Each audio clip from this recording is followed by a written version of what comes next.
Assalamu alaikum. Here is Roshni with CID News Network Islamabad. Today's English headlines. Prime Minister Imran Khan expresses solidarity with Indian people battling COVID-19 wave.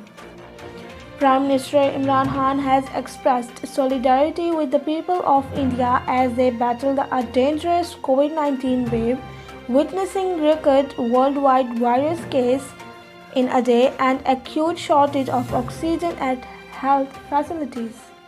PPP announces rally in NA 249 days after moving ECP to delay election due to COVID. Pakistan People's Party led Sindh government, who had earlier formally requested the Election Commission of Pakistan to postpone the NA 249 by election due to COVID-19, has decided to hold a public rally.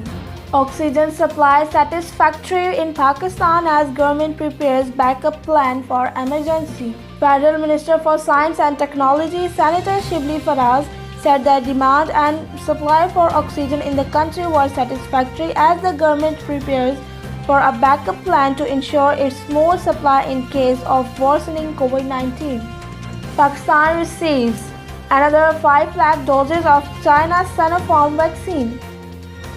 Another Pakistan Air Force special plane carrying 0.5 million doses of Sinopharm COVID-19 vaccine from China arrived in Pakistan.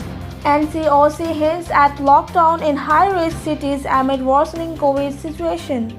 National Command Operations Center meeting headed by Asad Umar hinted at lockdown in high-risk cities if COVID-19 situation further worsens. Kuwait suspends commercial flights from India. Kuwait's Directorate General of Civil Aviation said in a tweet that it had suspended all direct commercial flights coming from India effective 24th April and until further notice. This is the end of today's news. Take care and stay tuned with CID News Network Islamabad. Goodbye. You are watching CID News Network Islamabad.